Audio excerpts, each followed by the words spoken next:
So first of all, welcome to the call today. As you guys are aware, we've sort of launched this series of education programs every Tuesday morning. We're going to run a 45-minute session. It's going to be short, sharp, and to the point. So we have called the thing Accelerate, and Accelerate is really about the educational pieces that will move your business forward. Today's session is going to be about creating a budget, and it's pretty timely for most people. We're sort of right in the throes of it. If you haven't started looking at your budget, now is the time to be doing it. So, you know, this is really about how do you create that budget? What's the theory and principles behind that? Kel, can I just get you to mute some people because we've got a bit of noise going? And yeah, so we're going to get underway with the creating a budget for growth. So this time of year is perfect for budgeting. It's really getting in preparation for the financial year. So today we're going to cover, I suppose, the big problem with budgeting. And I think for most people, you know, the challenge I have around budgeting is it's confusing, you know, and if I wanted you, like what I might get you to do is in the chat box, when I say the word budget to you, what's the one thing that comes to mind for you? Just into the chat box, let's see what people have. But for me, it's a bit looking like this, you know, where do I start? How do I know what's going to happen after last year's debacle? What's the point of even having a budget? So I think people just get into overwhelm with budgeting. And the other thing they do is they leave it too late. And one of the issues with leaving your budget too late is the year rolls pretty quickly, time stops for nobody. And if you haven't got a budget at the start, then what you're probably doing is flying blind. Now, the real issue here is that, you know, budgeting is not a perfect science. It never was. It's guesstimating. Excellent. Yeah, that's what it is. It's guesstimating. But when I ask you to start putting some numbers together for your business, you probably have more knowledge about your industry and your trends in your marketplace than anyone else. And taking that and turning that into some figures is quite important. So really, like, one of the biggest problems with budgeting is people don't understand how to do it. They don't understand the purpose behind it. So we're going to talk a bit about that today and sort of make it more meaningful to you, so you understand that it's really not about being correct. It's actually about strategizing where the business is going to go. So the opportunity is pretty much like this. Without a budget, we look like the left-hand side of that screen. We're just running chaotically, and we're looking at expenses coming and going, and we've got no real sort of framework to sort of see if we're on track or not. And it's a funny thing when we talk about budgeting. One of the biggest concerns that I have around budgeting is the whole issue of, you know, imagine you're driving your car, and, you know, the question I often pose to people is speedo important in the car, right? And for most people, they say it is. And when I ask why, the reason is because you need to stay under the speed limit. And then we reframe that question and say, well, if there's no speed limit, is the speedo still important?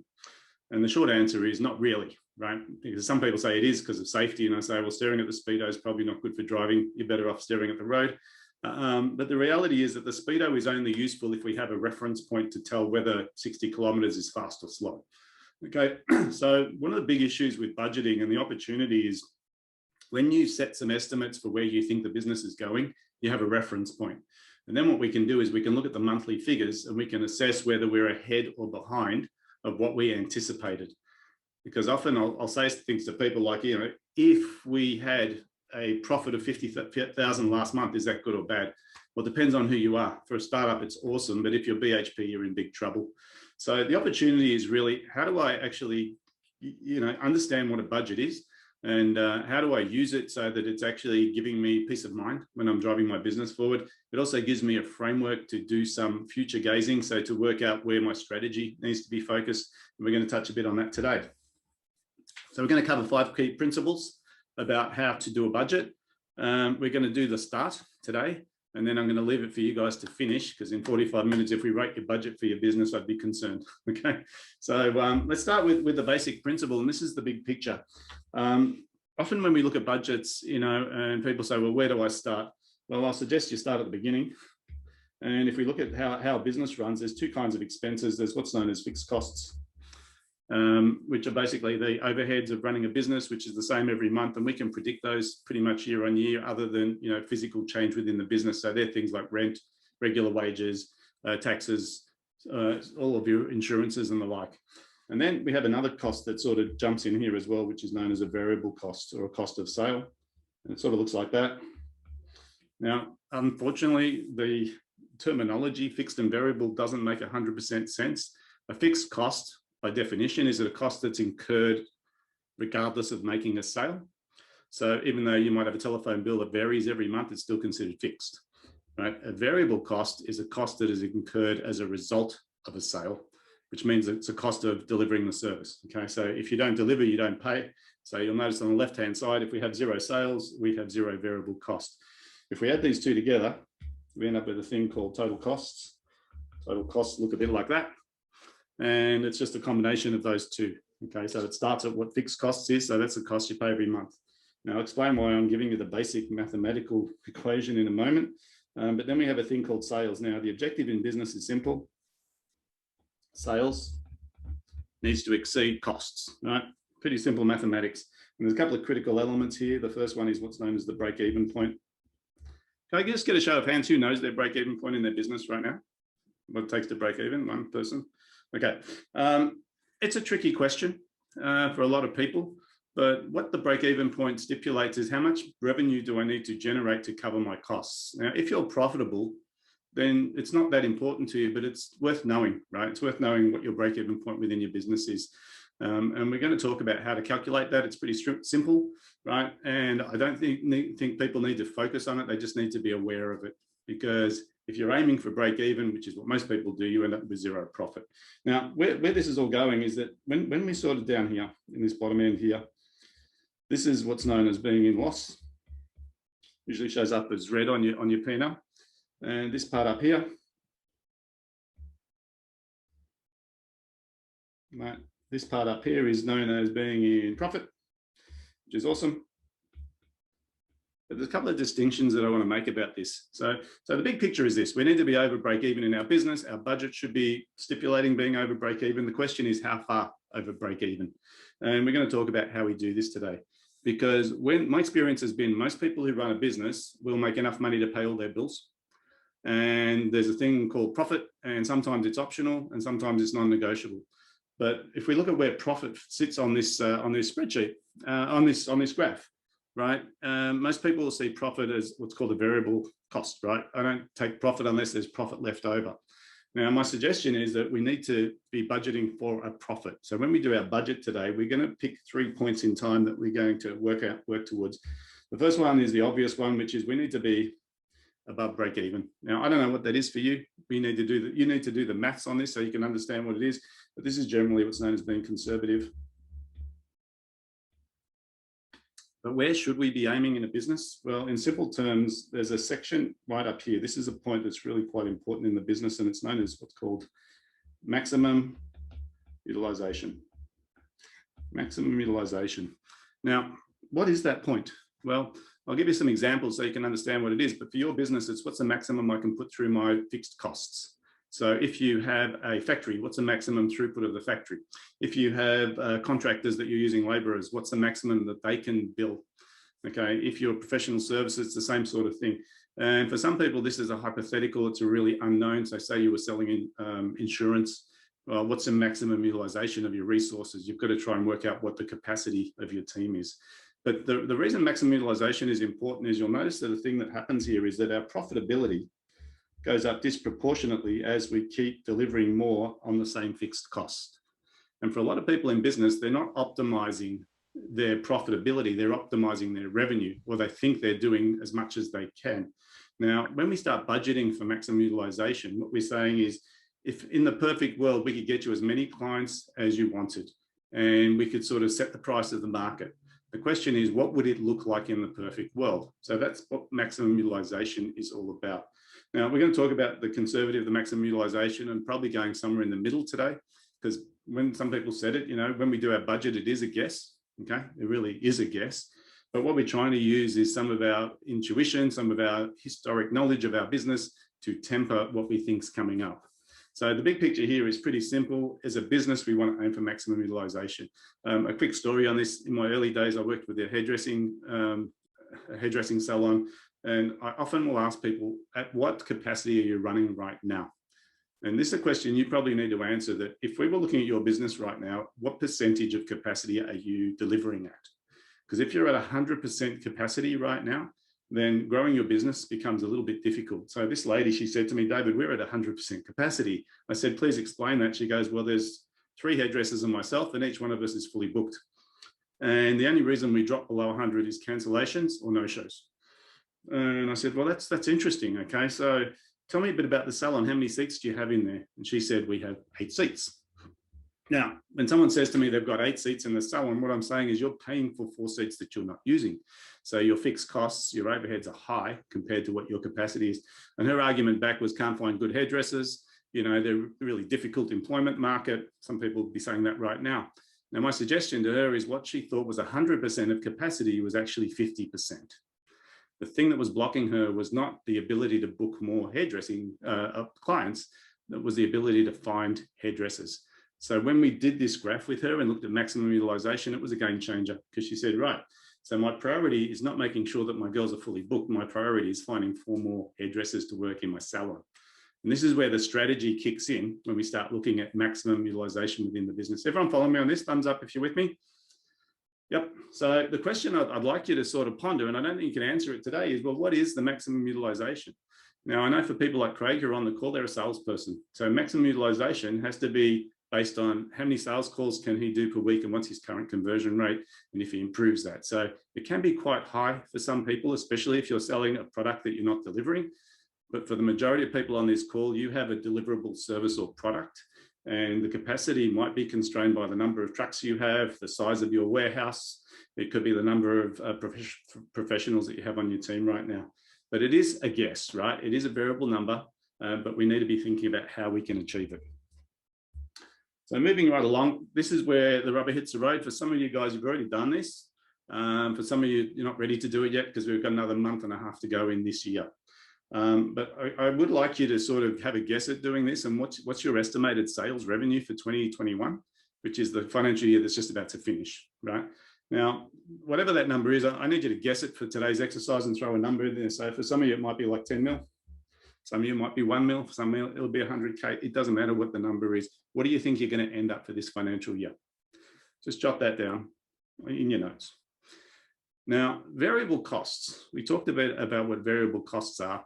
It's variable, but for each person on this call, you need to be thinking, do I have variable costs or do I not have variable costs? Now, what that usually looks like is it's going to be things like paying external contractors. It's going to be things like paying sales commissions, or it's going to be things like purchasing products, so stock, okay? And if you know what that number is, more or less as a percentage or as a dollar value, you need to put that in there for, it could be anything from, in this situation, if this was a service-based business, variable cost might be pretty low if it's all in-house. So it might be 1 mil, which means our gross profit would be 90%, okay? If you're using all contractors, it might be that it's 9 mil and your gross profit's only 10%. It's different for everyone in every business, but you need to know what your gross profit margin is. Does everyone follow me on this? Just give me a nod if you're with me. You know, this is not rocket science. So variable costs, and sorry, I did the wrong thing there. It shouldn't be gross profit, it should be 9 mil. And then the gross margin would be 90%, okay? Then we've got our overheads, which is our fixed costs. And once again, you should know these from your P&L. So if you're looking at the last 12 months, you should be able to pull those figures, whatever that is for you. In this situation, hopefully it's less than 9 mil. So let's say it's about 4 mil, which would give us a net profit of 5 mil, okay? Now, you need to know what those numbers are because before you can move forward, you need to reflect on last year. Now, for some of you, there's been some massive changes as a result of COVID. Some of you have gone forward, increased your revenues. Some people have gone backwards. You need to be sort of thinking about, this is the historical stuff. This is just facts, right? This is not, you know, what could be, this is what's happening. Now, you should be able to predict the last 2 months of the year based on the previous year and the last few months. So you're going to do some crystal ball gazing. I've added in here the break-even calculation for those who haven't done this before. But simply, the break-even calculation is what is the cost of running my business, my overhead, and what is my gross margin? And you divide the overhead by the gross margin, and what you'll establish is what you need to sell to break even. So going back to this graph, what we're trying to do here is we're trying to identify this guy here, okay? Now, I'm guessing for most of you, it's going to be lower than your current revenues. If not, you're in trouble, okay? Because if you're below break even, that means your bank account's going down every month instead of going up. So if everyone's with me on this, it's a pretty straightforward way of looking at these numbers. When we've done the past, we move into the sort of present. But before we do, I just want to touch a bit on cash gap. Now, for some of you on this call, you've experienced what's called the cash gap. Is anyone familiar with what the cash gap is? Can I just get a show of hands? Nope. Okay. Awesome. You're going to learn something very interesting today. The cash gap, by definition, is the gap between your growth in your business and the amount of cash you have in your bank account. Now, anyone who's had any sort of surge in growth, especially I've had a few clients that have done this, COVID came along and they just surged. They had more demand than they had capacity, and all of a sudden they had no cash, right? What happens? You've got this situation where the cash gap is created because you might have, we'll stick with inventory, but you can replace inventory with contractors. So you've got basically people who work for you, right? And they start work, well, they won't start work there. Well, they will. They'll start work over here and you'll be paying wages, or you've got stock, and you get this stock and you put it on the shelf. Let's call it stock for this activity. But you need to pay it within 30 days of buying it. So once it's on the shelf, it's actually holding money that should be in your bank account. Now, one of the big issues that occurs is when we have stock on the shelf, it costs us money. And then what happens is we can't invoice for this stock until it sort of gets delivered. So what happens is we have it on the shelf for a period of time, and then we might actually deliver. And often we can't actually get payment until delivery is completed. So we've got receipts or invoicing or whatever you call it. Now, the issue is really that we paid the money out here at the start of the stock, at the start of this period of time. So we pay for stock here. And then what happens is the money's out and the money doesn't come back in until it's received. Now, we might issue an invoice here at day 90, but we don't receive that cash for another 30 days. It could be longer, could be 40 days, depending on what your terms are. So you get paid here. So cash goes out here and you get paid there. And this big gap here, this huge gap along here, is what's known as the cash gap. Now, when you have a cash gap in your business, what you need to consider is how do you fund it?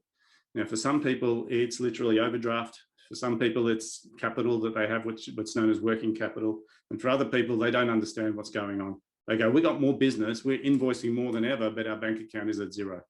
Now, the main reason that'll be is you've paid the wages or you paid for the stock. The guys are out on site working, so you're paying for them to work, but then you can't do your invoicing until down the track. Now, there's a couple of ways to fix this, right? One of the ways is to be considering, how do I get paid early? So how do I get paid a deposit? That can do it.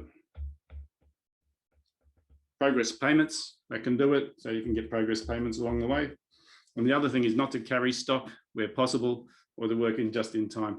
But the main reason I wanted to bring this up today is that if your business is growing, chances are that your bank account's going to go backwards for the first few months of growth. And the reason being that you're paying wages, you're paying stock, and you're paying out before you're getting the money back. Now, you just need to be aware that it's happening, because I had one client that I worked with recently, and they were panicking because they've had a record month. And in their record month, they've also had record wages. And they're saying we need to cut our expenses because we've got no cash in the bank. Now, the danger with cutting your expenses when you're in growth is you might cut off your nose to spite your face.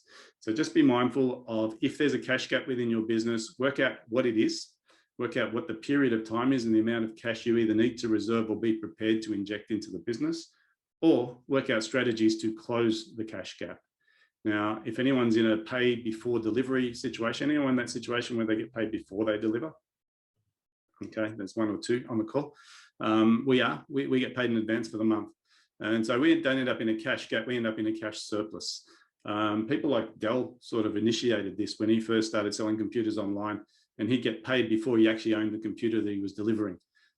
Cash surpluses are just as dangerous as cash deficits, because it means that you're liable in that period of time. So all I'm suggesting is you need to be mindful if there's a cash gap within your business. If there isn't, then you're good to go, because you can now scale without worrying about having to fund it.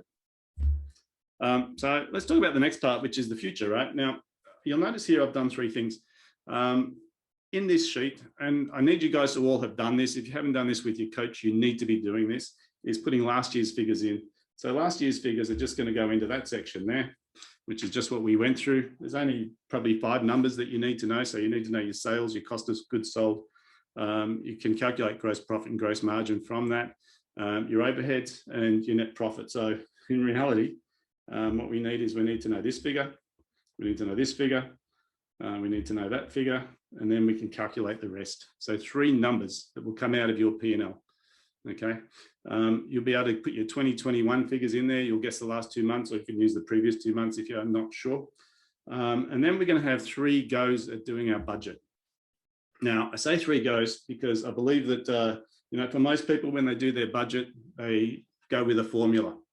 And the formula that they usually go with is the old accounting formula, which is look at last year's figures, look at any growth trajectory that you've already got in your business, and just continue that trajectory.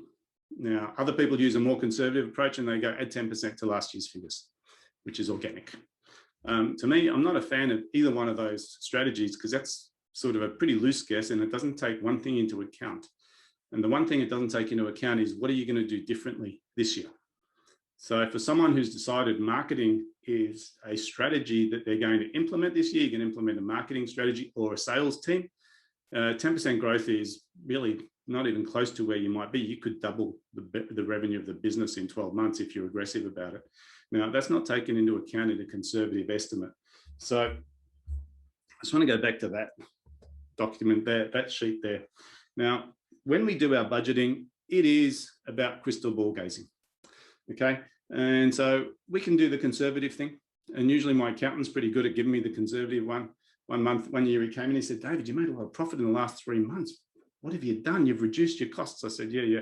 Tammy left. One of our office manager at the time had left. We hadn't been able to replace her. And he goes, you got to keep doing that. I said, I can't keep doing it. You know, so all the accountant sees is numbers.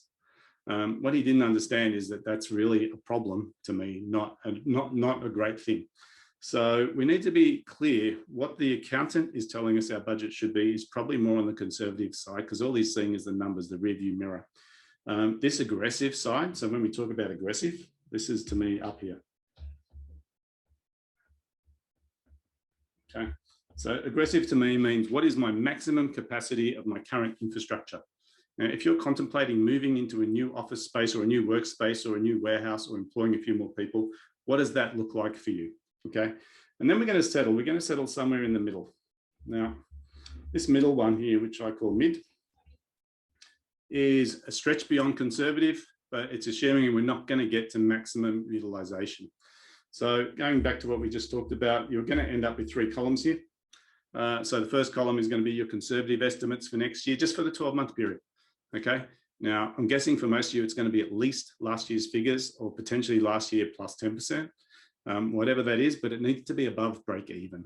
Don't be budgeting for below break even within your business. Okay. Then you're going to go aggressive, which is my maximum capacity. Now, if you're not sure how to do this, speak to your coach, because the question is if I took every person, and I'll give you another example of this one because it's so important. I was working with a company, and they had 3 photographic studios.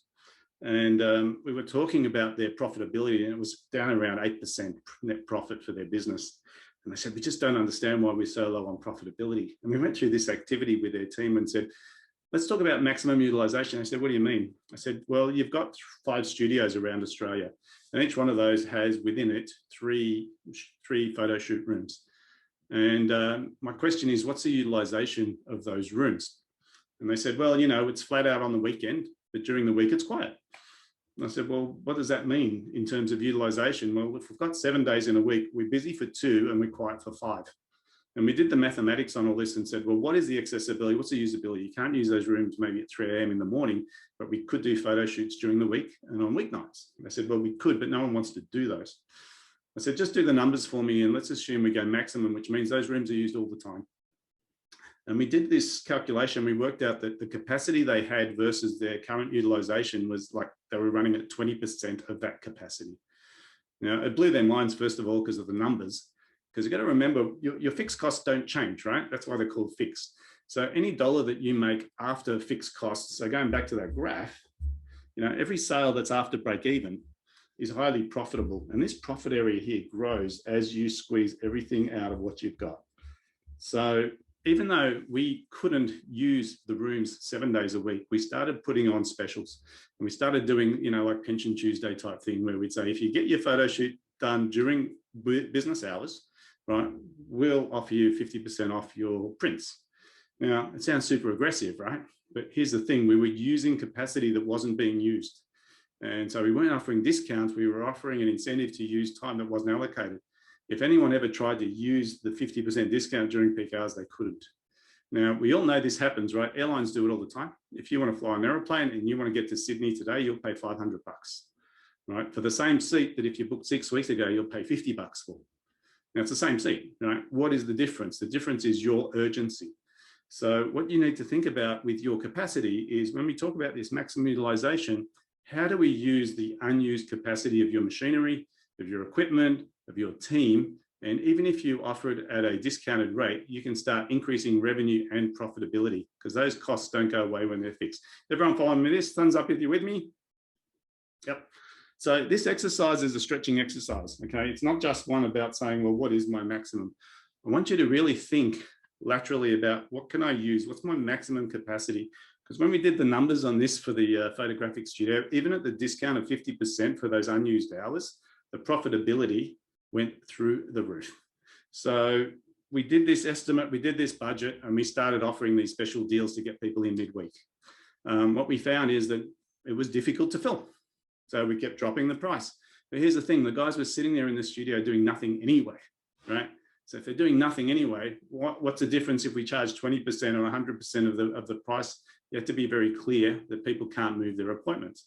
So we started filling these spaces and it started getting known that it was like, you know, when you go to the movies on Tuesdays, called Tight Ass Tuesdays, right? The reason they do those 50% discounts for movie tickets on Tuesdays is no one goes. Now, they get some people, they're not packed. After a while, it sort of fills up because there's people that recognize if I'm going to go, I might as well go on a Tuesday. So do you have a facility within your organization to be aggressive and start filling vacant slots? That's where this aggressive budget is going to come from, okay? And if you did that, you're going to throw a number in there. It's probably going to throw most of you, okay?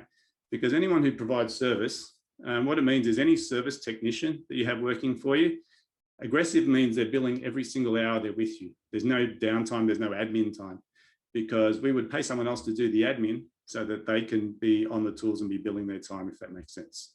Okay, so that becomes your aggressive. And then when you have the contrast between the two, so what we should have is, you know, our conservative is something we know we can definitely do. Our aggressive is out there and saying, you know, damn the torpedoes. If we went at 100% and used every single part of our resource, what would we get? And then we're going to end up coming up with a mid. Now, you'll notice that the way I went through this budgeting discussion today was not about how much business is out there. Okay, it's not talking about how much more work can we get. It's talking about what's our most profitable capacity and how do we think differently about using that capacity to grow. Because for me, it's always been about maximum utilization. When I started the coaching business, I was coaching new coaches coming into the industry. And one of the things I used to say to them is, what's your target? How many clients? And some people say, I want 20 clients at 2,000 a month. I'd say, well, that's 40,000 a month. They go, yeah, that's what I want. That's what I want. I said, you realize every month that you don't have those 20 clients, that money is unrecoverable because that time is gone forever. So I want you to do me a favor. Every month, you're going to write a check for the difference between what you actually billed and what your target was and tear it up and throw it in the bin. Because that's how painful it should be to lose the opportunity to use your resources. Okay, so I want you to think really clearly about what is it that I'm leaving on the table every year. And if you justify it by saying, well, we just can't find good people, like the hairdresser, okay, you've got a whole year to strategize how to find those people. That same hairdresser now, I do speak to her still, and she's got 2 salons running and she doesn't work in them anymore. Because a couple of funny things happened. As soon as we focused on growing, she did this thing where she goes, well, I found 4 more hairdressers. It took me nearly a year to find them. But what I realized is finding and keeping good people was far more important than just, you know, working in the business. And she said, but a funny thing happened. I took 2 weeks off and I went on holidays and I left everyone to their own resources. I was non-contactable. I said, what's the funny thing that happened? She goes, we made more money while I was gone than while I was there. And I said, do you think that's coincidence? She goes, yeah, it must have been a fluke. So she did it again and it happened twice. And after 2 times, she realized the reason the business wasn't profitable is she was getting in the way. And I question how often the business owner will not let go because they just want to get in the way and they want to try and fix things that aren't broken. And the only real way to sort of prove that is to start looking at the numbers. Okay. So when it comes to this budgeting activity that I'm asking you to do, this is a mind stretching exercise. This is not about being accurate. This is about what is the capacity of your current business? What is the capacity moving forward? And then how do we start to fill those boots? Okay. Because without knowing what the limits are, without knowing what the capacity is, it's really difficult to do this. Everyone making sense? Thumbs up if you're with me. Awesome. Okay. I'm going to change gears because you've got enough now to work on how to create this budget. My recommendation, though, is that you need to have these numbers finalized within the next 4 weeks. Okay. Because the last part of this exercise is not just looking at a 12-month window, but mapping it out month by month. Okay. Because each one of you has trends in your market and you're going to use a spreadsheet. And I'm happy to share a spreadsheet with you. It's basic. But once we get our sort of mid target, so once we get this middle one done here, we're going to break it down into a month by month for the next financial year. But before we do, two things. Has anyone read the book Profit First on this call? Anyone read the book Profit First? Okay. Whack it on your list of books to read this year. Profit First, written by a guy by the name of, I think it's Michael Michaelowitz or Matthew Michaelowitz. But I just saw a presentation that he did last week, and it was very interesting because he said this is the general formula for business. Sales less expenses equals profit. And he said, you notice the one thing about this formula that's unusual is profit is at the end. Profit is what's known as left over, right? And sometimes we call it the bottom line because it's what's left over. And he said the philosophy is wrong. He calls his book Profit First because if anyone's done any wealth creation 101, if they teach you about creating personal wealth, who should you pay first? Right? You can point at that person, right? It's you, right? So Wealth Creation 101 teaches us that we pay ourselves first. So the question is, if I'm running a business, why do I pay myself last? Right? Why do I pay everybody else? I pay my suppliers, I pay my wages, I pay the tax man, and I get what's called leftover. And the problem with leftover is it's inconsistent. So in his book, Profit First, he talks about switching this whole formula around and saying, start with profit. Start with profit. How much do you want to make? Right? Because then he says profit plus expenses equals sales. Profit plus expenses equals sales. And you start with profit.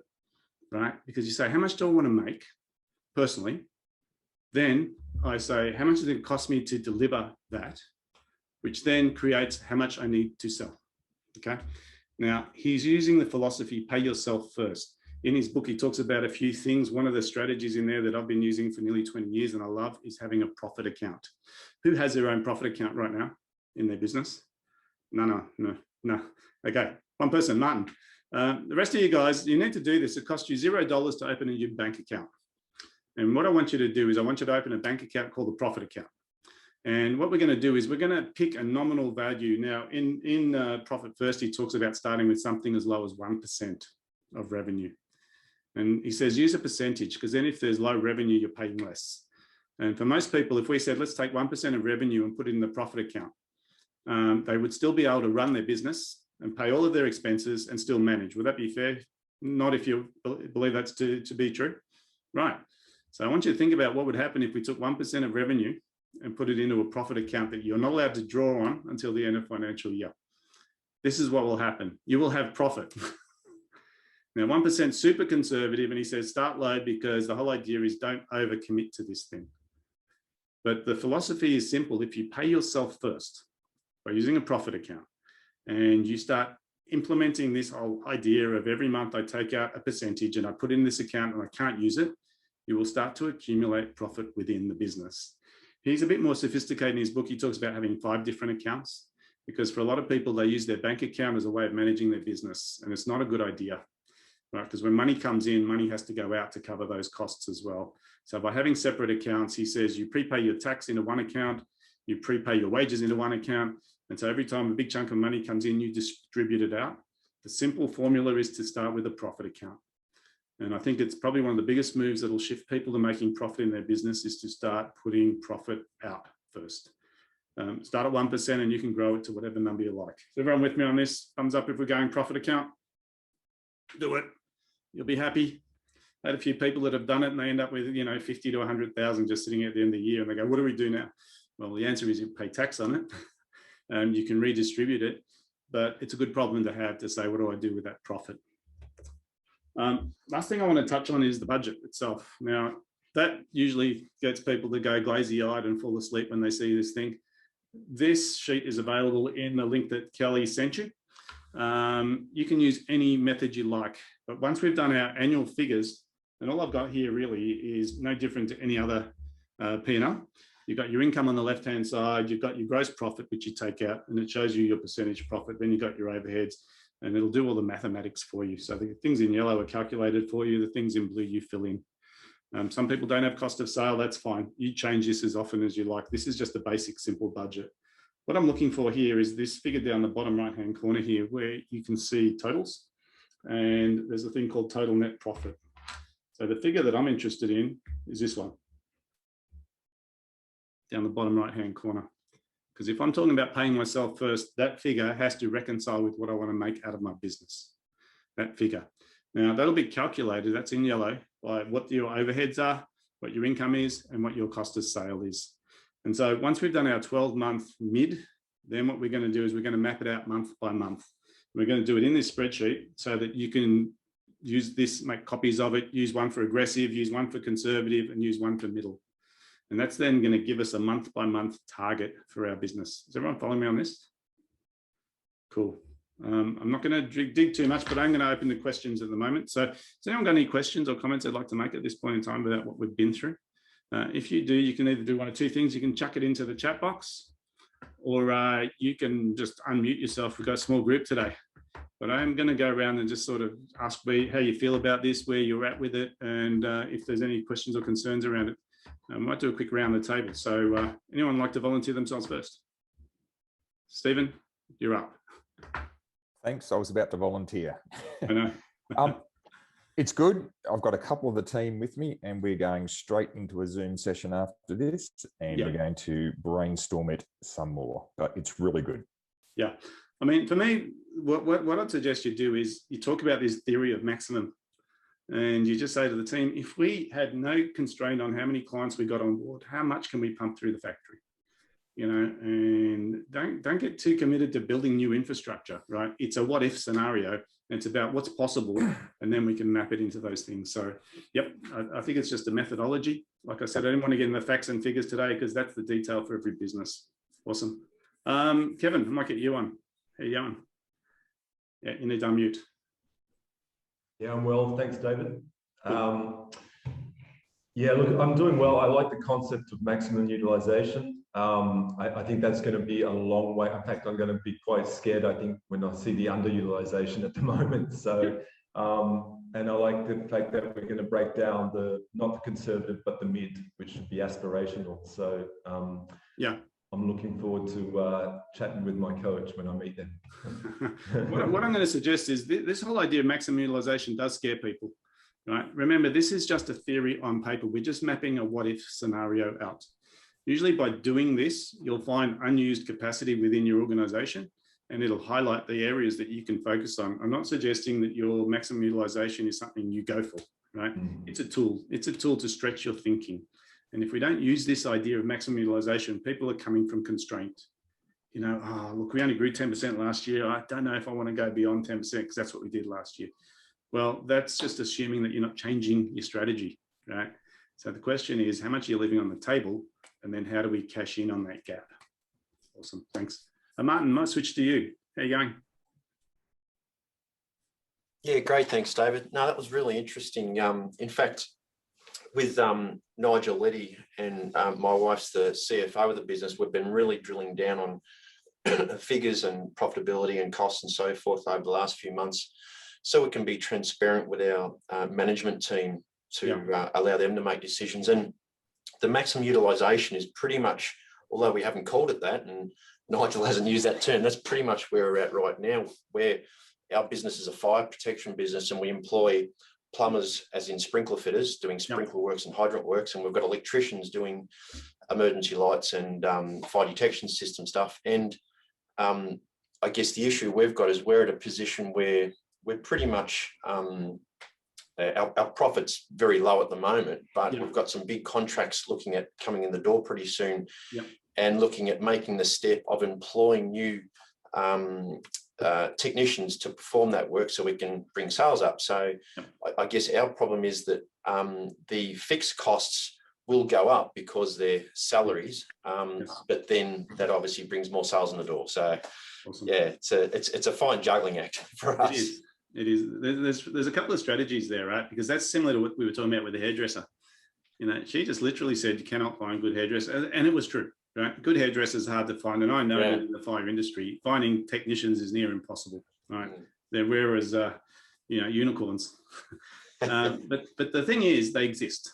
They do. And I was reading a really interesting book called The No Rules Rules, which talks about the Netflix story, and they pay above the best in market. They pay top of market all the time. And one of the philosophies they have in the book is they say, you know, a high performing individual will outperform in operations by 2 to 3 times you're a good performer. It's the difference between good and high performing. And so why wouldn't you pay them more if they're more productive? And instead of doing it on commissions or anything like that, they just say, build it into the wage, go out there looking for top performers, make sure you're paying top of market, because that's going to take that out of the negotiation, because it's sort of, money is usually the thing that stops people moving, but they usually want to move because of culture, right? And top performers don't look around. They're never looking in seek, right? They're just working. So how do you attract those top performers? And it becomes a strategy. So for her, she ended up creating a hairdressing salon school. And she also went into all of the competitions so that her brand grew. And her brand grew because she would win the competitions with her and her girls. And all of a sudden, the hairdressers that were at these competitions that didn't win, which were high performers, were looking at her. So the question is, how do you attract those high performers? And that's a strategy, right? Because you just talked about a massive constraint that a lot of people on this call will have, which is how do I find the good people? And part of it is actually becoming attractive to those people. Awesome. That's actually a really good point, David. One of the strategies that I've got is actually, I've been approached by Swinburne TAFE to give some lectures on part of their certificate 3 in fire maintenance. And that actually gives me the opportunity to meet the students before they go out into the workforce. Yeah, brilliant, right? Yeah. So you've worked out what your constraint is. So your maximum utilization may not be capped by these resources because you've got capacity within the factory and within your infrastructure. The issue is, how do I find them? Yeah. So it's just a way of sort of highlighting what are the growth points within my business. So don't use budgeting as a way of just putting numbers on a piece of paper. Use them as a way of deciding what is the area that I need to focus on, and how do I then release that constraint within my organization. Because for this lady, the hairdresser, not only did she fill those other 4 seats, she built her second salon on the back of the momentum, because she had all of these hairdressers wanting to work for her. So the question is, how do I build that? But for her, originally, she was so busy working in the business, she goes, I've got no time, I'm too busy cutting hair. And this is the normal problem for people in business. Let's take one more. Is anyone who'd like to share what they've gotten out of today's call or some distinctions before we wrap up? I'm conscious of time. Yeah, I'm going to go. David, go. Okay, just switch it. Oh, I'm not on mute, am I?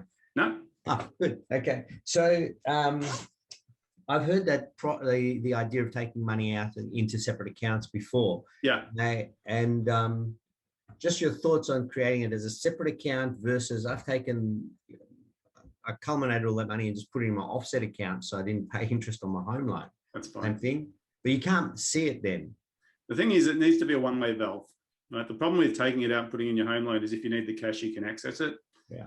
The thing we utilize is our self-managed super, because when you put it in, you can't take it back. So you know that profit stays. It preserves the cash. So often people say, if you're going to have a profit account, have it in a separate bank that has no internet banking. So you can't see the total, because as soon as you see 50,000 in there, all of a sudden it becomes a weakness in your strategy, saying, well, the money's available.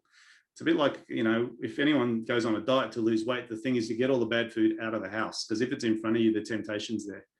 So the profit account is about taking that money out of the trading account, putting it in a space where you can't see it, and then you can access it maybe at the end of the financial year or maybe once a quarter. So however you do it, the whole idea is to take it out of the trading account. Okay. Good point. Thank you. And the second part about maximum utilization, Yeah. for me, I suppose, is now because of COVID, we leave equipment specifically on site. So there's like a $600 to $1,000 just worth of equipment per site that sits there, and I don't get that back for. Yeah, can't so utilize that. that's right. So the question is it worth leaving it out on site, or can you carry it around in the truck? But this is a strategy again. So when we talk about maximum utilization, you have to do what makes sense. So leaving it out there because of COVID, you need to probably charge a premium for that, ideally. But having it in the back of a truck so it's always available, because it can only be used by your cleaners anyway. So it might be smarter to say every cleaner has a full kit, and then it does to have it on site. So it's just a way of reframing. But the maximum utilization question is an interesting one. I think a few of you are starting to get the concept. Is it's not about theoretically what happens if I'm full. It's about, well, what are the constraints that are stopping me from moving towards it? And how can I be smarter about how I run my business? Awesome. Any one last comment before we wrap up? I am conscious of time. We're trying to keep these to 45. Anybody? Avril, I'm going to pick on you. What did you get out today? Have to unmute yourself. I'm clicking the wrong button. Yeah. Actually, I got a lot out of today because I hate budgeting, even though I'm an accountant. So do I. I just can't be bothered. Anyway, it's a different world, my business in my mind. So what's the key elements? I think that maximum utilization is good. I have a particular issue that I can build everything really well. Yeah. And then we're not busy in winter. Yeah. And then I lose everything and I've got to start again in spring. It's this ongoing issue. It can be an issue for me sometimes, but every year is different. Yeah. So anyway, I thought that was very good. And that business is saving money. I mean, I just put it all into a savings account. Yeah. But I have a different thing because we're saving money for something else. So I don't spend it. Yeah. And I hate taking money out of my savings account. So you already I do have that. to. Right? Yeah. Think about one of the concepts, and you're in the painting industry, so you are going to have slow months, right? Yeah. But to lose your guys over slow months because there's no work is risky, trying to get them back. So discounting your services during times where there's no traffic makes sense. I've tried that. Yeah. I've tried it. Yeah. Didn't You've work. got to stick with it. All right. Yeah. No, I'll give you an example. Airlines do this, and it's a bit unethical, but they will book 105% of the seats on an aeroplane. They don't do it now. They don't have the seats, but normally they book 105% because they know 5% of people don't show up, right? Because even if you pay for your seat, when the plane leaves, if there's an empty seat, they say, we could have sold it. Even though it was paid for, we could have sold it twice. So in the States, they do this a lot. And anyone who's traveled in the States knows that you'll hear this voiceover saying, anyone willing to bump to the next flight, $50. Then it goes up to 100, then it goes up to 200. What they're doing is they've oversubscribed the plane. And they figure by giving people cash, we're still making more money than having empty seats on the plane. So in your business, if you have inefficiencies around weather, around cycles, you need to work out how to actually cash in on those. Even if you think you're making a loss, it's not really a loss because the fixed costs are fixed. Okay. So it's about brainstorming those ideas about how you can keep that cash flowing. I actually had another question that came up for me. Yep, one last one. I run my accounts. I do income, and then I have cost of goods sold, and then overheads. But I actually have my ops manager in cost of goods sold, but he probably should be in my overhead, shouldn't he? It depends on a couple of things, right? You can move expenses between one and the other, but if they're considered fixed costs, they should be in overheads. Okay. If they contribute to sales, so as an example, we have salespeople here that are permanent part-time. We put them in cost of sale because I want to keep an eye on those costs, right? But if you've got someone who's getting paid regardless, they should be in fixed, okay? Because the idea of variable costs is you only incur those costs as a result of the sale. And so in general terms, you separate the two. Cool. Alrighty, guys, I'm conscious of time. I hope you got some good value out of today. Like I said, you need to speak to your coach if you haven't got this sorted, because the objective is to make sure you've got your budget finalised before the end of financial year, so you've got these benchmarks you can compare against. Other than that, have an awesome day. I hope you got some good value out of today. And like I said, keep the questions flowing because we need to get this budgeting done over the next few weeks. We'll catch up with you guys soon. All right.